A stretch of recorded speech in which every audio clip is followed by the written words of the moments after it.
Hey guys, welcome to UPSC with Anurag daily current program में आपका स्वागत है। आज की डेट है 27/1/2023 और टॉप 5 जो क्वेश्चंस हैं उनका डिटेल एक्सप्लेनेशन आपको इस वीडियो में मिलने जा रहा है। ठीक है, तो कौन कौन से टॉप 5 क्वेश्चन हैं उनके बारे में हम लोग जानेंगे। तो चलिए नंबर 1 पे चलते हैं। नंबर 1 पे जो क्वेश्चन है, किस एयरपोर्ट को हाल ही में बेस्ट सस्टेनेबल ग्रीनफील्ड एयरपोर्ट का अवार्ड दिया गया है? तो आंसर है गोवा एयरपोर्ट का। चलिए अब कुछ डिटेल्स जान लेते हैं। तो गोवा जो है भारत का सबसे छोटा राज्य है। भारत का जो है सबसे छोटा राज्य है गोवा। ओके, वैसे जिस एयरपोर्ट को मिला है गोवा एयरपोर्ट को, उसका नाम क्या है? तो नाम है मनोहर अंतर्राष्ट्रीय हवाई अड्डा। मनोहर अंतर्राष्ट्रीय हवाई अड्डा। ओके गाइस, इसके अलावा ये best sustainable green field airport award जो है वो मिला कहाँ है? तो वो मिला है एसोचैम के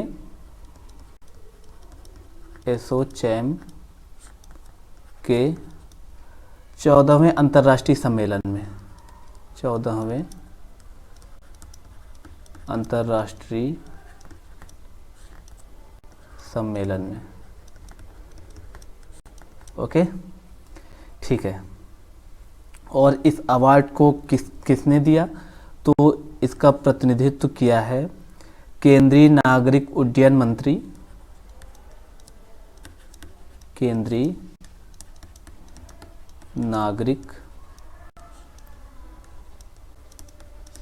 उड्डयन मंत्री। कौन है केंद्रीय नागरिक उड्डयन मंत्री? तो ज्योतिरादित्य सिंधिया जी हैं। Jyotiraditya Scindia.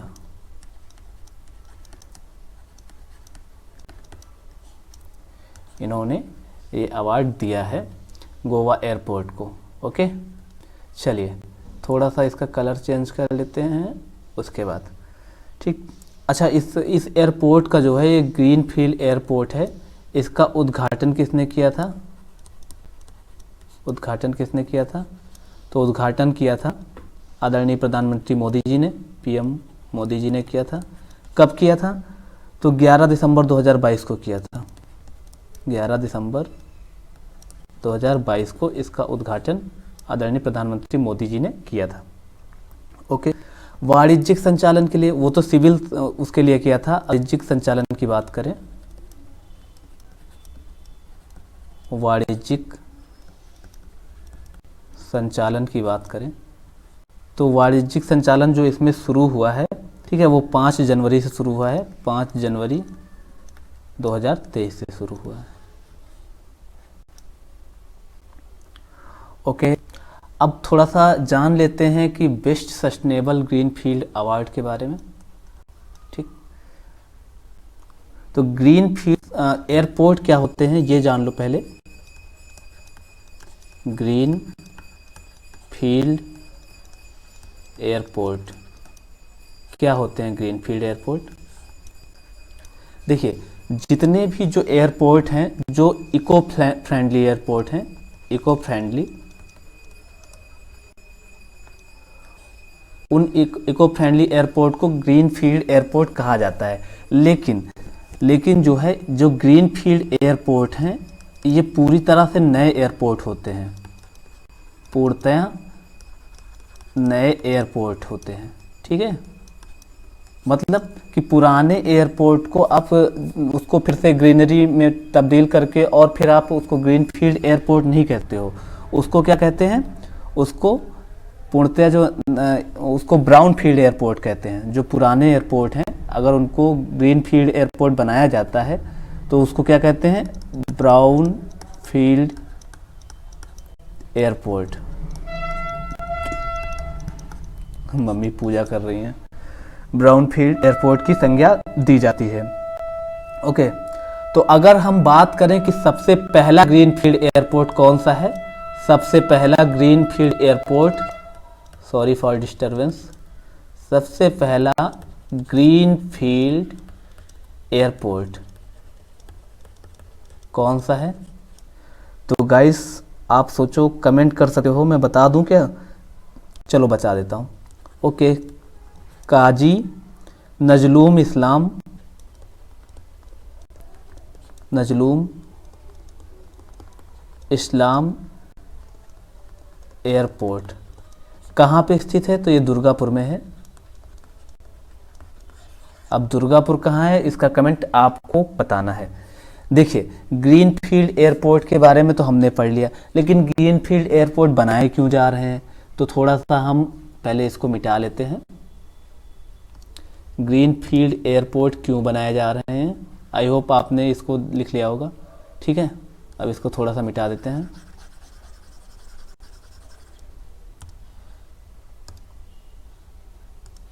One minute guys.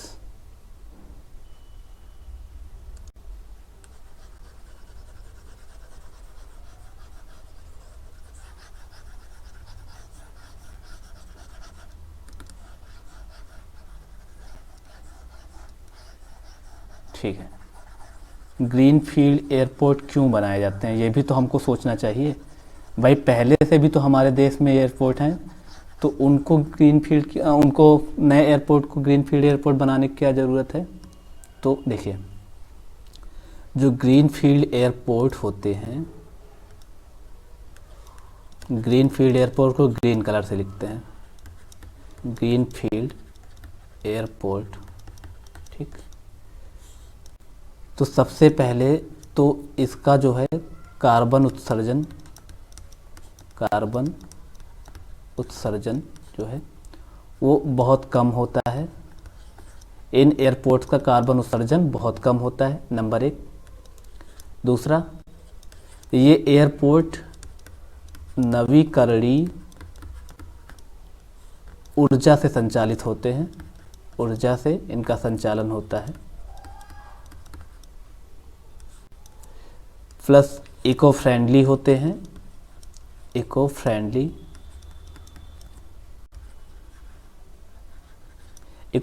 Airport होते हैं। ठीक है, और ये एयरपोर्ट पूर्णतया नए बनाए जाते हैं। ठीक है, ये तो हमने पहले ही बात कर ली। तो बेसिकली, और इससे जो है भारत का नेट जीरो लक्ष्य जो है, जो कि 2070 में पूरा करना है, उस लक्ष्य को पूर्ण करने में भी सहायता मिलेगी। ओके गाइस, तो आपको इस क्वेश्चन का आंसर समझ में आ गया होगा आई होप। ठीक, कि ग्रीनफील्ड एयरपोर्ट क्या होते हैं, सबसे पहला ग्रीनफील्ड एयरपोर्ट कौन सा है, और बेस्ट सस्टेनेबल अवार्ड जो है वो कहाँ दिया गया, किसको दिया गया, और जो गोवा एयरपोर्ट है उसका क्या नाम है, किस एयरपोर्ट को दिया गया। तो आई होप कि ये सब चीज़ें आपको क्लियर हो गई होंगी। काफ़ी सारे पॉइंट हमने बात कर लिए हैं। ठीक है, चलिए अब अपनी सेकेंड स्लाइड की तरफ चलते हैं। ओके, तो नेक्स्ट क्वेश्चन है हमारा, हिंदुस्तान यूनिलीवर प्लास्टिक अपशिष्ट प्रबंधन पहल के लिए हाल ही में किसके साथ समझौता किया गया। ठीक, तो वैसे समझौता तो यूनाइटेड नेशन डेवलपमेंट प्रोग्राम के तहत किया गया है। क्या होगा इसमें? अपशिष्ट, प्लास्टिक का अपशिष्ट प्रबंधन होगा।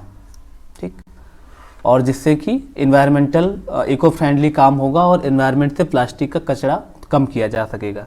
समाप्त तो नहीं किया जा सकेगा, लेकिन कम किया जा सकेगा। लेकिन यहाँ पे अब हिंदुस्तान यूनिलीवर जो है एक कंपनी है। ठीक, HUL जिसको कहते हैं, HUL कहते हैं, हिंदुस्तान यूनिलीवर। लेकिन यहाँ पे इम्पोर्टेंट है UNDP के बारे में जानना। तो UNDP क्या है, UNDP के कार्य क्या है, इनके उद्देश्य क्या है, इसकी स्थापना कब की गई और इसका मुख्यालय कहाँ है, इन सब चीज़ों के बारे में हम जान लेते हैं।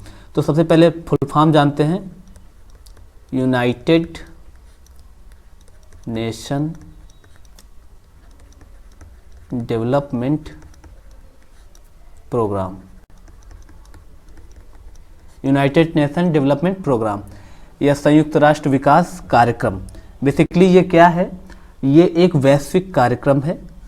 क्या है ये? एक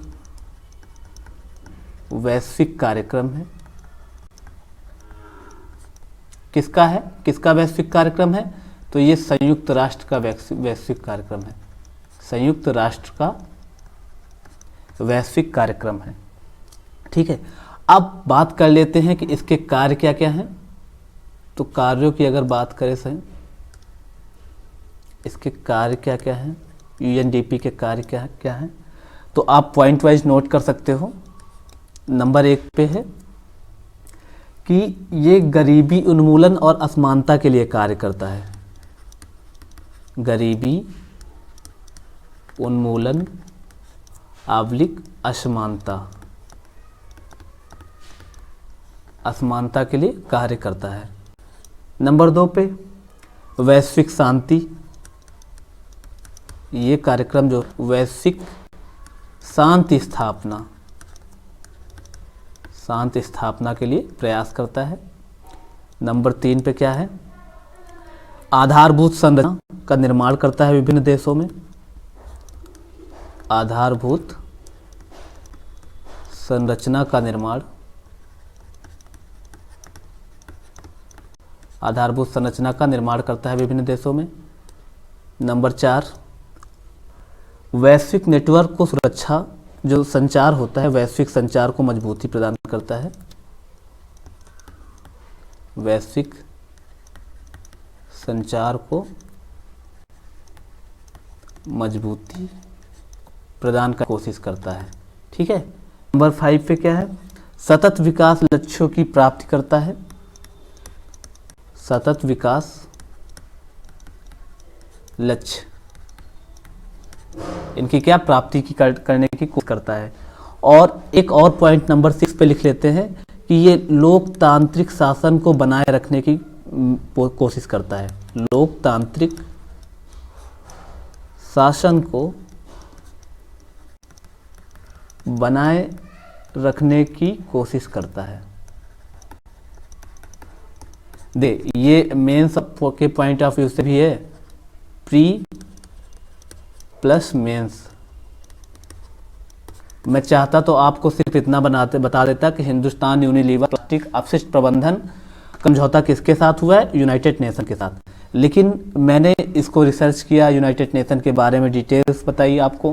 ठीक है, इस प्रकार से आप डिटेल्स की मदद से, ये पॉइंट वाइज एकदम डिटेल्स है, ये कुछ पॉइंट तो आपको याद ही हो जाएंगे, ठीक, जो कि कॉमन पॉइंट हैं। तो इससे क्या होगा कि आपको मेंस की आंसर राइटिंग में बहुत हेल्प मिलेगी। ठीक, और प्री के फैक्ट्स में जैसे कि स्टेटमेंट दे दे, प्री में 1 स्टेटमेंट, 2 स्टेटमेंट, 3 स्टेटमेंट, कि मान लो यूएनडीपी से रिलेटेड उसने 3 स्टेटमेंट दे दिए आपको। ठीक, अब नीचे ऑप्शन दे दिए कि नीचे एक स्टेटमेंट और दे दिया कि इनमें से कौन से सही है, 1 2 2 3 3 4 1 4 ऐसे करके उसने ऑप्शंस दे दिए। तो इस तरह से जो है, आप अगर आपको ये फैक्ट याद रहेंगे अगर, तो आप इन क्वेश्चंस का प्री में आंसर दे पाएंगे। और वैसे भी यूनाइटेड नेशन प्रोग्राम से या फिर यूनाइटेड नेशन की जितनी भी संस्थाएं हैं उनसे काफ़ी क्वेश्चंस जो है ये पूछता है यूपीएससी। पीसीएस में तो बहुत सारे क्वेश्चन पूछे जाते हैं। ओके गाइस, तो अब इसकी स्थापना कब हुई थी, यूनाइटेड नेशन की स्थापना कब हुई थी, यूनाइटेड नेशन डेवलपमेंट प्रोग्राम की स्थापना कब हुई थी, तो यूएनडीपी की स्थापना जो है वो 1966 में हुई थी। ठीक है गाइस, इसके मुख्यालय की बात कर लें, मुख्यालय की बात करें तो इसका मुख्यालय कहाँ है, मुख्यालय है न्यूयॉर्क में। ओके, और वर्तमान में देश कितने देश हैं वर्तमान में, इसमें देशों की संख्या बात करें तो वर्तमान में 170 कंट्रीज इसके अंदर हैं। सोचिए आप, छोटा मोटा ये प्रोग्राम नहीं है, 170 कंट्रीज इसके भागीदार हैं, इसके सहयोगी हैं। तो आप सोच सकते हैं कि ये कितना बड़ा प्रोग्राम होगा यूनाइटेड नेशन डेवलपमेंट प्रोग्राम। ठीक है, तो आई होप कि आपको ये चीज़ें समझ में आई होंगी। वैश्विक कार्यक्रम है जो संयुक्त राष्ट्र का है, और यूनाइटेड नेशन डेवलपमेंट प्रोग्राम इसका फुल फॉर्म है। इसके कार्यों की बात करें तो गरीबी उन्मूलन, असमानता, वैश्विक शांति की स्थापना, चाहे वो एक राष्ट्र का हो या बहुराष्ट्रीय हो या द्विराष्ट्रीय हो, आधारभूत संरचना का निर्माण, आधारभूत संरचना मतलब बिजली, परिवहन, ऊर्जा और सड़क निर्माण, ठीक है, औद्योगिकरण, ये सब चीज़ें क्या कहा जाता है, इनको आधारभूत संरचना कहा जाता है। वैश्विक संचार विभिन्न देशों के बीच कम्युनिकेशन अच्छा बना रहे, सतत विकास लक्ष्यों की प्राप्त की जाए, लोकतांत्रिक शासन बनाए रखने की कोशिश की जाए। तो इस प्रकार से ये 5-6 इसके बेहतरीन काम है। एक कार्य इसका और है जो कि आप नोट कर ले, जलवायु और आपदा लचीलापन। जलवायु और आपदा लचीलापन मतलब जलवायु परिवर्तन और आपदाओं की स्थिति में ठीक विभिन्न देश एक दूसरे का सहयोग करें।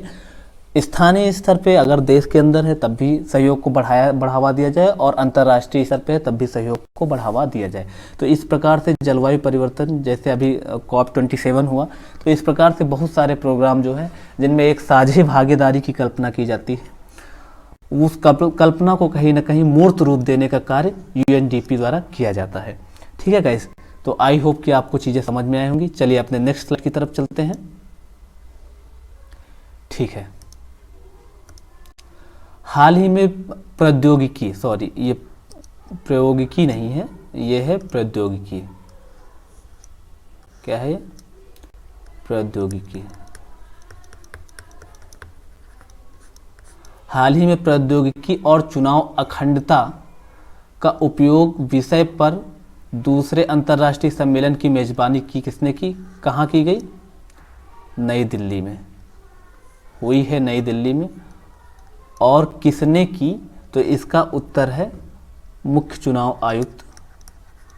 मुख्य चुनाव आयुक्त कौन है इस समय मुख्य चुनाव आयुक्त?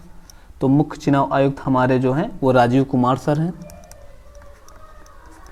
राजीव कुमार।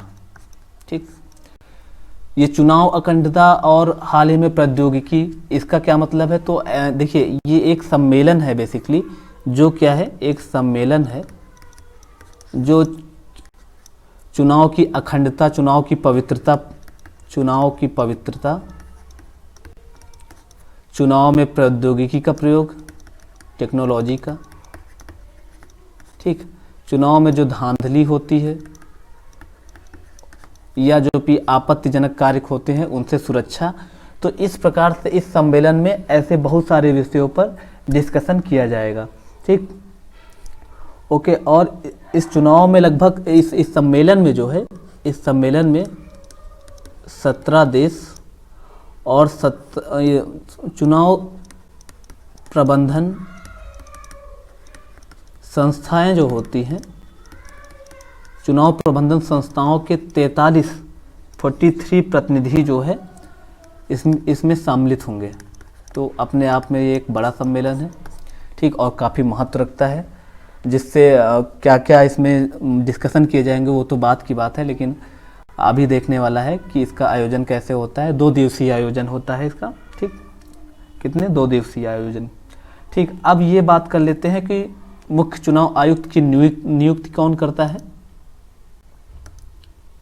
मुख्य चुनाव आयुक्त की नियुक्ति कौन करता है?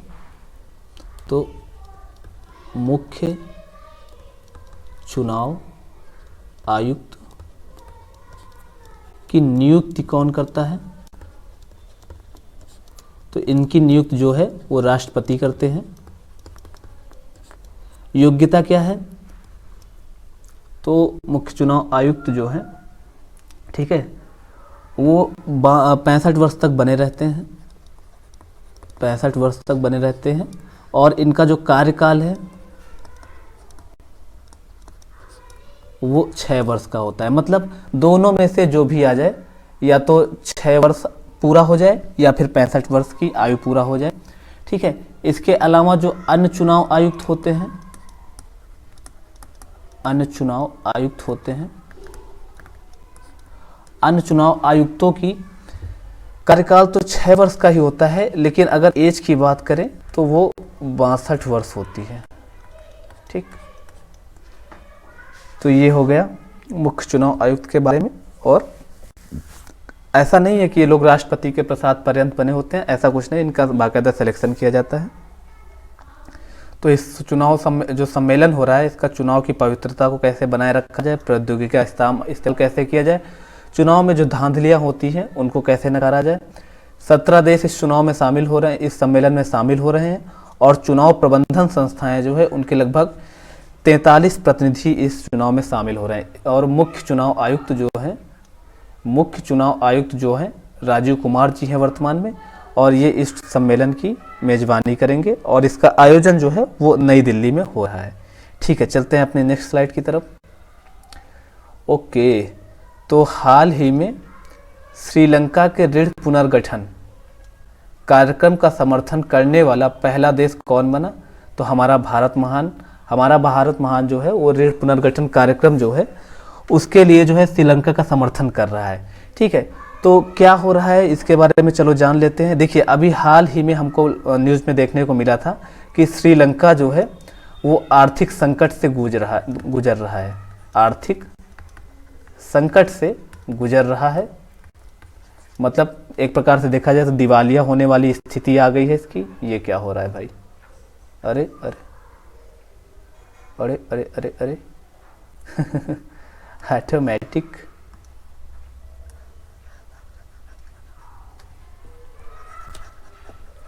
लो, अब तो मिट भी नहीं रहा है।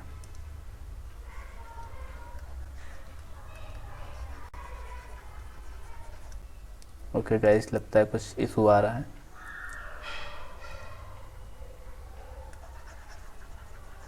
नहीं हो रहा, कोई नहीं, चलो नीचे लिख लेते हैं।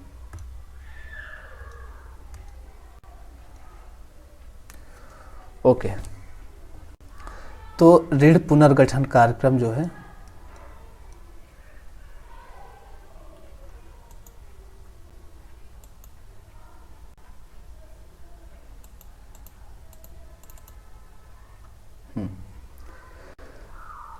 ऋण पुनर्गठन कार्यक्रम का समर्थन करने वाला देश कौन बना? भारत बना है, अपना भारत बना है। तो क्या हुआ, अभी श्रीलंका जो है आर्थिक संकट से गुजरा था, ठीक। तो अब जो है इसको जो है कौन कर्ज देगा भाई? अलग अलग देशों से नहीं, तो जब आर्थिक संकट से कोई देश गुजरता है तो उसको कर्ज देने का काम कौन करता है? IMF करता है, ठीक। IMF जो है कर्ज देगा। तो अगर श्रीलंका की राजधानी की बात करें, राजधानी क्या है? श्रीलंका की राजधानी कोलंबो है। ओके, इसके इस समय राष्ट्रपति कौन है? राष्ट्रपति की बात करें तो रानिल विक्रमसिंघे हैं, रानिल विक्रमसिंघे इस समय जो है यहाँ के राष्ट्रपति हैं। भारत क्यों हेल्प कर रहा है? तो भारत का कोई बहुत बड़ा निहितार्थ नहीं है, लेकिन चूंकि भारत के अपने पड़ोसी नीतियां हैं, पड़ोसी देश से संबंधित नीतियां होती हैं, तो इसी वजह से भारत जो है इसका समर्थन कर रहा है कि IMF जो है इसको कर्ज दे दे। और कर्ज देने, कितना कर्ज देना है IMF को? तो इसको देना है 2.9 अरब डॉलर, 2.9 अरब डॉलर का कर्ज देगा, जो कि आपातकालीन कर्ज है, आपातकालीन ऋण है। जो क्यों दिया जा रहा है?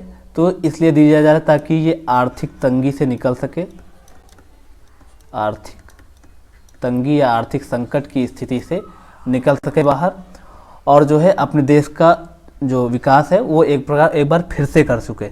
तो देखो, बेल आउट पैकेज कहते हैं इसको, जो ये आपातकालीन कर्ज है इसको क्या कहते हैं? बेल आउट पैकेज, ठीक है। तो बेल आउट पैकेज जो है, sorry, okay, bail out package जो है IMF दे रही है, ठीक है। अब IMF क्या है इसके बारे में आप सर्च करेंगे, आपके लिए होमवर्क है, ठीक है। बेल आउट पैकेज बेसिकली दो प्रकार के होते हैं, बेल आउट पैकेज बेसिकली दो प्रकार के होते हैं, एक इंटरनेशनल पैकेज होता है, एक नेशनल पैकेज होता है। तो नेशनल पैकेज जो है गवर्नमेंट देती है उस देश की। गवर्नमेंट क्यों देती है? जब बैंक जो है दिवालिया हो जाती हैं तो गवर्नमेंट देती है, और उसके बाद इंटरनेशनल पैकेज कब दिया जाता है, जैसे श्रीलंका का केस है, श्रीलंका का 1991 में अपना भारत भी आर्थिक संकट से जूझ रहा था, अभी इस स्थिति में गुजर रहा है। और जो है पाकिस्तान भी है, पाकिस्तान भी इस समय दिवालिया होने की कगार पर है या आर्थिक संकट से गुजर रहा है। तो ऐसी स्थितियों में ये बेल आउट पैकेज दिए जाते हैं। ओके गाइस, आई होप आपको समझ में आई होंगी चीज़ें। ठीक है, एक लास्ट क्वेश्चन हमारा है, हाल ही में अमेरिकी राष्ट्रपति ने किसे उत्तर कोरिया के मानवाधिकार राजदूत के रूप में नियुक्त किया है? तो जूली टर्नर को नियुक्त किया है उत्तर कोरिया के मानवाधिकार राजदूत के रूप में। ठीक, तो इसका कोई बहुत ज़्यादा एक्सप्लेनेशन नहीं। अमेरिका के राष्ट्रपति कौन है? जो बाइडेन है, आप सभी को पता ही है। और उत्तर कोरिया का तानाशाह कौन है? तो किम जोंग उंग है। बहुत अजीबोगरीब नाम रखते हैं लोग। तो गाइस, आज के लिए इतना ही। Thank you so much. अगर आपको पसंद आया हो वीडियो, मैंने पूरा प्रयास किया है आपको बेहतर देने का, तो प्लीज़ सब्सक्राइब करो, लाइक